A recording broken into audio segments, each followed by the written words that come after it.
우리의 지체를, 우리의 몸을 인스트루먼트 오브 라이처스니스로 하나님께 드리라. 의의 도구로 드리라. 사람은 도구다 그런 얘기겠죠. 사람은 그릇이요 또 도구다 이렇게 말했죠. 우리는 달란트를 남기는 사명을 갖고 있다. 우리는 그 의의 도구, 불의의 도구, unrighteousness, instrument, unrighteousness가 아니라 righteousness, 의의 도구로 하나님께 드리자. 그 얘기겠죠? 계속해서 지금 말하고 있는 거죠. 14절이니까 너희가 율법 아래에 있지 않고 은혜 아래에 있으므로 죄가 너희를 지배하지 못하라. 세상 사람들은 희망이 있다면 양심이라는 것이 있죠. 근데 그 양심이라는 것도 믿을 수 있는 게 사실 아니죠. 양심이라는 것도 갈고 닦고 또 수양을 스스로 본인이 해야죠. 그렇지 않으면 양심이 마비되어 버리고 양심이 더러워지면은 양심을 이렇게 믿을 만한 존재가 못 되는 거죠. 양심이랑 어떤 사람마다 양심이 다르잖아요. 사람마다. 어려운 사람이 있을 때 어떤 사람은 많이 도와줘야 양심이 편안하고 어떤 사람은 안 도와줘도 아무렇지 않고 사람마다 양심이라는 것이 본인이 의지에 따라 다르다. 그건 아니겠어요? 배운 바에 따라 조금씩 다르고 양심이 예민한 사람이 좋은 것이지만은 그렇게 세상 살아다 보면은 양심이 선하고 예민하기 쉽지 않다. 예수 믿는 사람도 양심이 있죠. 그 예수 믿는 사람 양심은 성령에 의해서 움직이는 양심이에요. 예수 믿는 사람이 다르잖아요. 똑같이 구원받은 사람도 다르잖아. 또. 그 사람은 양심이 민감한 사람이 있고 그 사람은 둔감한 사람이 있단 말이죠. 근데 세상 사람의 양심이야 믿을 만한 게 못 뛰죠. 근데 우리는 성령이 내 안에 계시단 말이죠. 그리고 우리는 이미 율법을 벗어난 존재되기 때문에 우리는 죄의 지배를 받지 못한다. 세상 사람들은 죄의 지배 아래 있는 거란 말이에요. 양심으로 죄를 벗어난다는 것이 참으로 어려운 거예요. 양심이 자기의 스스로 심판하고 고소하지만 양심의 소리를 듣는 사람도 있지만 대부분 양심의 소리를 들으면서도 거부한다는 말이죠. 그러니까 우리는 내 안에 성령이 계시고 또 성령이 계속 나를 권고하시고 나를 가르치시고 나를 책망하시고 위로하시고 나를 인도하시기 때문에 우리 죄를 이길 수가 있단 말이에요. 본질적으로 우리는 죄를 벗어난 존재고 법적으로 죄를 벗어난 존재란 말이죠. 또한 내 안에 계신 그분께서 나를 죄로 벗어나게 하신단 말이죠. 죄의 지배 아래 있지 않다. 다만 우리가 육체 가운데 있기 때문에 연약한 육체로 인하여 죄를 범할 수 있지만 결코 죄가 우리를 지배하는 건 아니다. 법적으로 그렇고 우리 삶 속에서도 지배하는 것은 아니죠. 어려움을 때로는 죄 때문에 어려움을 사탄이 역사하고 악한 영이 역사하고 어려움을 겪기도 하지만 그러나 본질적으로 우리는 죄의 지배되어가는 존재가 아니다. 그러니까 세상의 자연인들은 법적으로 그들의 죄의 지배가 있다. 그러므로 죄를 벗어나서 죄를 이기면서 사단의 역사를 벗어나서 양심의 소리를 쫓아간다는 것은 참 어려운 얘기예요. 얼마나 그것이 어려운 얘기입니까? 그렇죠? 양심을 통하여 구원을 받는다는 것이 그렇게 어려운 것처럼 어렵단 말이에요. 은혜 아래에 있으므로 죄가 너희를 지배하지 못하는 것이다. 우리는 충분히 죄를 이겨낼 수 있다. 그런 얘기인데 그런즉 어찌하리요 우리가 율법 아래 있지 아니하고 은혜 아래 있으므로 죄를 지으려고 그럴 수 없느니라.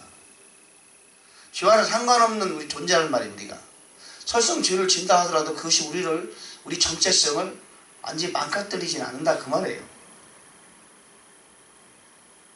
왜냐하면 예수님께서 죄 때문에 십자가에 죽으셨기 때문에 이미 죄의 값을 치러버렸어요. 그러므로 어떤 죄를 우리가 졌다 하더라도 그것 때문에 지옥 가는 건 아니란 말이죠. 그것 때문에 손해를 당하기는 하지만 하나님과의 관계가 흩어질 수 있고 본질적인 관계가 사라지는 건 아니죠. 하나님과의 교통에 방해될 수 있고 거룩한 경건하고 성도의 길을 걸어가는데 죄가 방해될 수 있고 죄가 때로는 기도를 방해할 수 있고 죄가 죄의 길을 방해할 수 있죠. 주님의 길을 정도를 걸어가는 데서 죄가 들어오게 되면 흐트러진단 말이죠. 하나님 원하시는 일을 제대로 해낼 수가 없는 거죠. 죄라는 것이. 마귀한테서 예수 믿는 사람들 자꾸 죄를 유혹한단 말이죠. 세상으로 유혹한단 말이에요. 그러지만 가다가 흔들리는 거죠. 쉐이큰. 그런 분들이 많이 있잖아요. 그런 분들. 지장을 초래한다는 말. 하나님의 사역의 길에 지장을 초래한다거나 또는 하나님의 하늘에 상급 쌓는데 자꾸 문제를 일으킬 수 있다. 자기 자신의 말이죠. 그렇지만 본질적으로 구원받은 자리에서 떠나가라. 이런 건 아니라는 말이죠. 그렇기 때문에 죄를 짓는 것이 겉으로 보면 큰 지장을 주는 것 같잖아요. 그래서 죄를 지을 수 있다. 그러지 말라 그 말이에요. 은혜 아래 있으니 죄를 지으리요? 그럴 수는 없다는 거지. 왜냐하면 우리는 정체성이 죄와는 관계없는 그것이 우리의 본질적인 입장이란 말이에요. 죄를 진다 할지라도 우리 어떤 정체성이 크다란 타격을 주는 건 아니지만 죄를 지게 되면은 우리 본질적인 정체성과는 어울리지 않는 거라 그 말이에요. 그러니까 죄를 지면 안 된다 그거죠. 성경은 그렇게 계속 원하고 있고 성령 안에서 걸어라 그렇게 말하고 있기 때문에 어떤 죄가 우리가 신앙의 양심이 예민해질수록 조그마한 남을 비방하는 말도 죄로 느껴진단 말이죠. 성령이 내려서 책망하는 기도하고 성경을 좀 읽다 보면 게으른 것조차도 죄라는 걸 느껴진단 말이에요. 나에게 주어진 하나님 나에게 주어진 어떤 역할을 내가 하지 못했을 때 이게 양심의 책망을 받는다는 거죠. 조그마한 죄를 져도 기도에 방해를 받는 거죠. 그러므로 기도를 많이 하고 성경을 말씀을 가까이 할 때 자꾸 예민해지면서 좀 더 우리는 하나님 원하시는 기뻐하는 삶을 살아갈 수 있다는 말이죠. 하나님의 사역을 게을리하는 것도 죄란 말이죠. 기도하지 못하는 것도 죄로 느껴진다는 말이죠. 우리가 양심이 예민하지 못한 사람은 기도하지 못하는 게 뭐 죄야. 어제 기도 못했네. 성경에 읽으려 했는데 그 정도 둔감해진다는 거예요. 우리가 예민하면 예민할수록 하나님께서 사랑을 받고 하나님이 누를 통해 영광을 받으시고 하늘의 상급을 쌓아갈 수 있고 하나님께 더 귀한 그릇이 될 수 있는 것이고 의의 도구가 될 수 있는 것이다. 예민하면 예민할수록 또 겸손해지고 순종적인 사람이 되는 것이고 말 한마디도 생각도 마음조차도 좀 더 하나님이 기뻐하는 그런 삶을 살아가게 되는 것이다. 예민할수록 말씀을 더 많이 읽고 깊이 말씀을 묵상하고 암송하고 열심히 기도를 주님과 긴밀한 교제를 가지면 가질수록 우리는 조금 더 세상 속에 살아가면서 예민해진다. 세상에 어떤 것이 들어올 때 그것이 금방 눈치채죠. 알아진다. 즉각 알아진다. 그러나 기도를 말씀을 게을리하다 보면은 세상 것인지 주님이 준 것인지 분간이 안 되는 거예요. 내가 지금 하는 말이 하나님 기뻐하는 말을 하는 건지 마귀가 주는 말인지 모른다는 거죠. 내가 누구를 만나서 어떤 행위를 하는 데 있어서 이것이 주님의 인도를 따르는 것인지 마귀가 방해하는 것인지 마귀의 속삭임인지 분간이 안 되는 거예요. 분간. 세상의 지식으로는 분간할 수가 없기 때문에 나의 경험으로는 분별이 안 되기 때문에 안 되는 거예요. 그러나 기도하고 영안이 열리고 영성이 충분하고 말씀이 내 안에 담겨있고 그러면은 즉각 어떤 사람을 만나거나 어떤 말을 한다거나 어떤 생각이 들어왔을 때 이거는 사단의 역사구나. 즉각 이거는 하나님 나한테 보내주는 어떤 사람이구나. 어떤 일이구나. 즉각 분별이 된다는 말이죠. 이때는 이런 말을 해야 되는구나. 그게 안 되면은 인간의 내 본래의 혼적인 인간의 말이 나오고 인간의 생각이 따라가고 인간의 경험을 따라가고 때로는 인간의 경험 속에 사탄이 자기의 생각을 집어넣는 경우도 있고 자기를 모르는데 주일이라고 하긴 하는데 마귀가 인도하는 건지 주님이 진짜 인도하는 건지 분간이 안 된단 말이죠. 자기는 주일을 열심히 하는 것 같은데 그렇지 않아. 자기 호를 통해서 하는 거란 말이에요. 이게 분간이 안 되는 거예요. 얼마나 불쌍한 거예요 여러분. 얼마나 그것이 손해냔 말이에요. 그렇잖아요. 목회를 열심히 하는데 70%는 마귀 역사를 통해서 하는 거고 25%는 자기 힘으로 하는 거고 목회를 열심히 하는데 50%는 내 힘으로 하고 40%는 마귀에 속아서 하고 10%만 하나님의 뜻으로 하고 어떤 사람은 일을 하긴 하는데 100% 다가 다 자기 힘으로 하는 거예요. 자기 힘으로 한다는 얘기는 사탄의 역사에 있다는 뜻이잖아요. 그런 경우 너무 허다하다. 그리스도인의 각자 개인성은도 마찬가지다. 그럼 얼마나 우리가 그러니까 두렵고 떨리는 마음을 가져야 돼요. 그러니까 이 빌립보서 2장 12절 말씀 두렵고 떨림으로 너희 구원을 이하에 드러내라.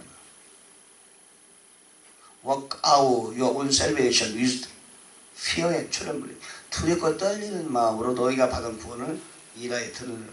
얼마나 두렵고 떨리는 일이에요. 그 말씀 맞잖아요.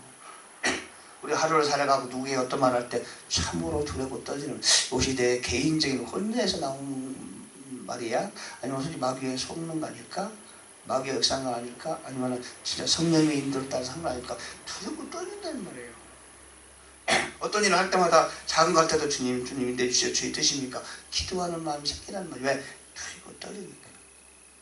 그러기 전에는 그냥 하는 거예요. 막 아무거나 하고 싶으면 하고 멋지게 보이죠. 다 자기 힘으로 하는 거예요. 혼에서 나오는 거예요. 거기에 마귀가 역사할 수도 있고. 맞습니다. 내 말이 맞잖아요, 여러분. 그러므로 신앙생활이라는 것이 참으로 두렵고 떨리는. 그러니까 사도 바울이 기도할 수가 없는 거. 기도할 수밖에 없는 그런 사람. 분별이 안 되니까 기도를 하는 거죠. 예수님 하시는 모든 일은 하나님 일을 했지만 인간이기 때문에 다윗도 넘어지고 요셉도 거짓말하고 다니엘도 실수하고 사도 바울이 되기 전에 사울의 이름을 가지고 있을 때 얼마나 많은 그리스도인을 핍박이냐면, 그러면 생각했으면 얼마나 아찔했겠어요. 자기는 열심히 주의를 한다고 하는데 완전히 예수 그리스도를 핍박한 것이 되어버렸잖아요. 참 공포스러운 일 아니에요? 자기는 열심히 주의를 한다고 생각했는데 오히려 하나님의 일을 파괴하고 신실한 그리스도를 잡아 가두고 핍박하고, 무서운 소름 끼치는 일 아니에요? 그러니까 늘 기도할 수밖에 없는 거예요. 주님 오늘 또 새벽에 일어나면 먼저 기도하고, 주님 오늘 또 주님이 기뻐하는 일만 하게 도와주세요. 뭐가 뭔지 제대로 분별하게 도와주세요. 당연한 거 아니에요? 사람을 만나기 전에도 기도하고, 만나면서도 계속 기도하고, 나갈 때 기도하고, 들어올 때 기도하고, 차 타고 가면서 기도하고. 두렵고 떨리는 마음 아니에요? 그러므로 신앙생활을 잘하고 하나님께 영광 돌리는 그런 삶을 살기 원하는 사람은 기도할 수밖에 없어요. 주님을 의지할 수. 그래서 에녹이 하나님과 동행했다. Walk with the God. 갈라디아서 성령 안에서 걸어라. Walk in the Holy Spirit. 슈라야 하면은 계속해서 성령님과 계속 가까워지고, 나중에 더 예민해지고, 나중에는 분별이 촉촉촉 되는 거죠. 그렇잖아요. 습관이 되고 훈련이 되면은, 그죠? 그러면은 분별이 되는 거예요. 사도 바울이 그랬잖아요. 이것은 주께 받은 것이 아니지만 내 의견인데 내가 이렇게 말하겠다. 고린도전서 나오잖아요. 그죠? 그러니까 하나님 원하신 것과 자기 생각이 같은 거란 말이에요. 그 정도 수준에 이르렀다. 사도 바울이.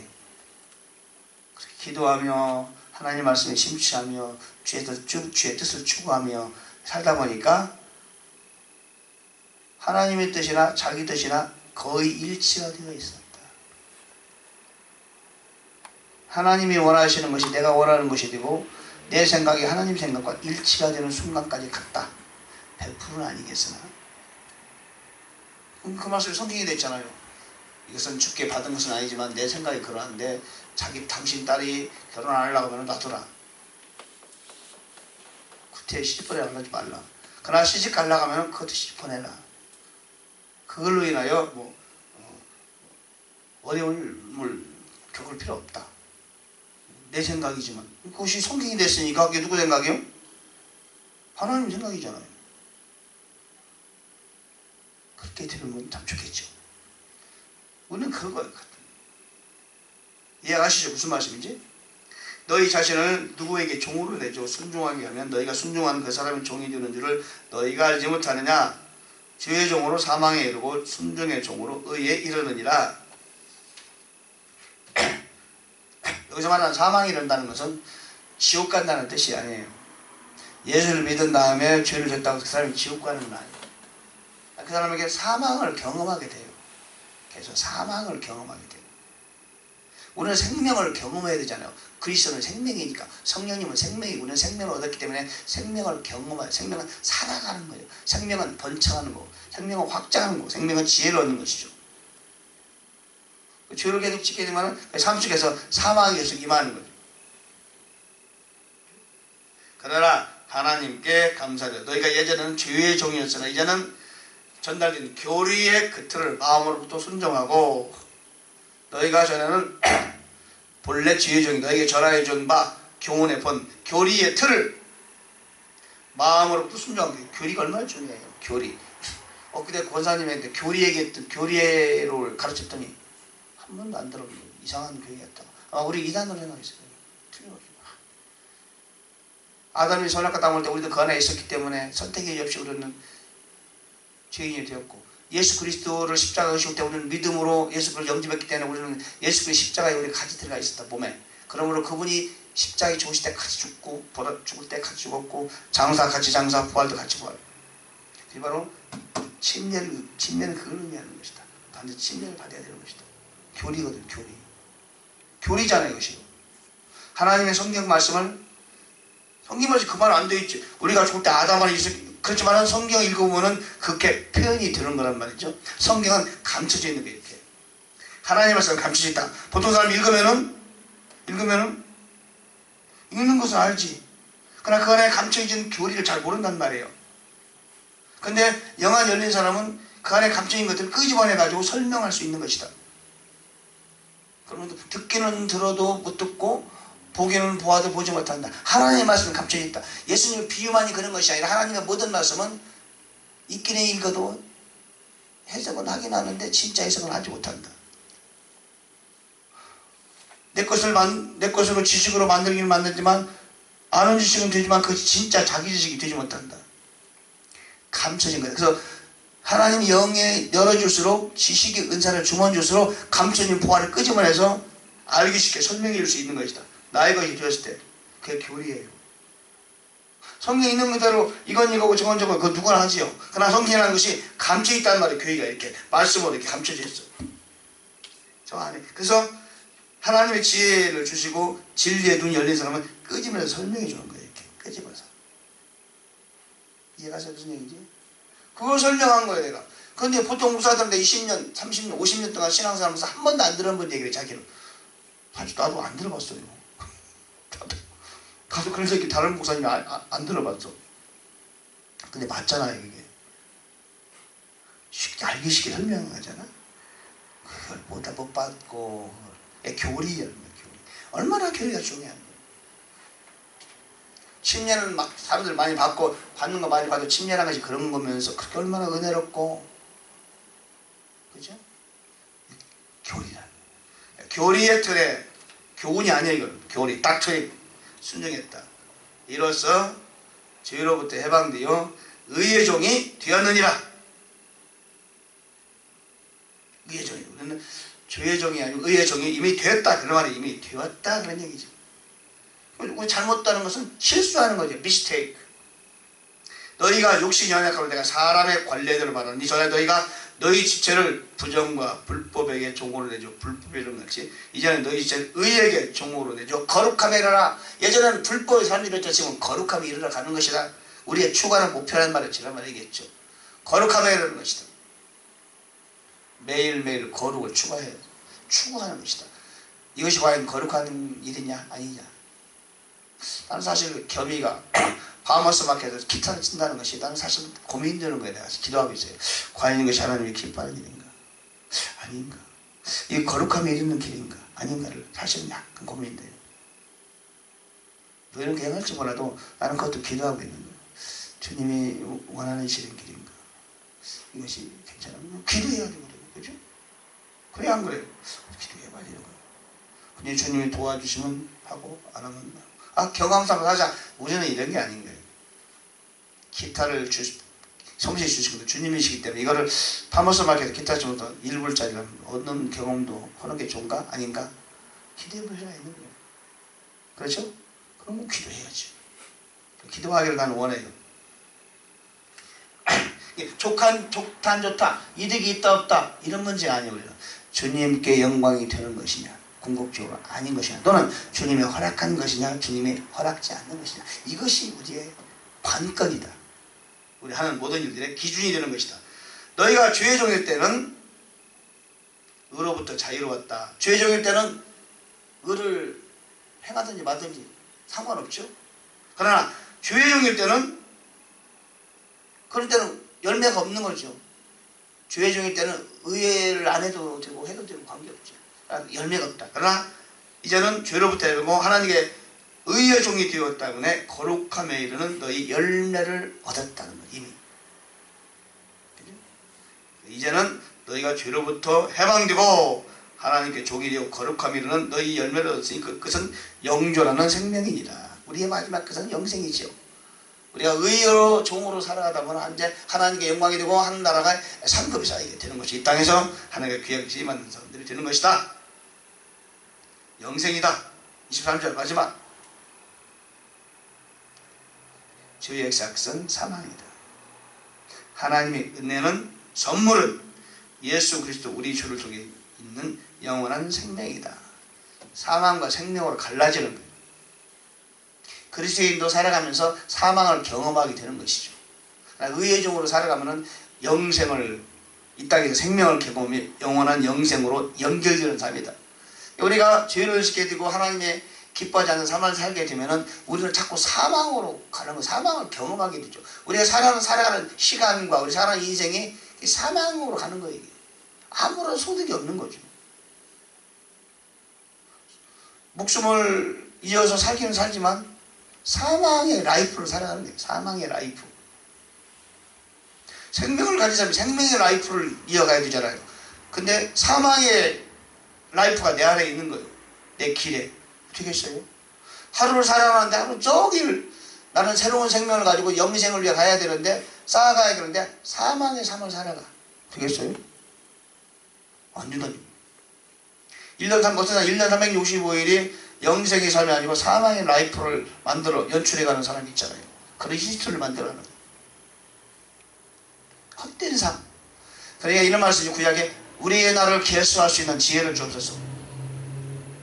내가 날마다 살아가는데 하나님의 영광이 되고 하늘의 상급을 쌓아갈 수 있는 영생을 얻은 존재로서의 히스토리를 만들어가느냐 아니면 사망의 히스토리를 만들어가느냐 일어날 수 있는 지혜를 주세요. 그 뜻이에요. 아멘? 얼마나 우리가 민감하고 예민하고 주님을 의지하면서 살아가야 되겠어요. 중요한 거죠. 여러분 성경을 이렇게 보면 참으로 보화가 많죠? 영생이니라 6장까지 마쳤어요. 기도하겠습니다. 주 하나님 오늘 또 이 새벽에 불러주시고 기도하게 하심을 감사합니다. 내일은 주님 전도하러 갈 겁니다. 저 차비하는 모든 사람들 마음을 다하여 영혼을 사랑하는 마음으로 하나님께 쓰임받는 귀한 의의 도구가 되게 해 주옵시고 이 새벽에 기도할 때 성령께서 기도의 제목을 인도해 주옵시사 주를 위해 주에 따라서 성령의 인도에 따라 열심히 기도하고 졸지않게 도와주세요. 잠령과 졸음은 예수 이름으로 명하니 떠나갈지어다 물러갈지어다 기도는 잘 될지어다. 감사합니다. 예수님 이름으로 기도합니다. 아멘.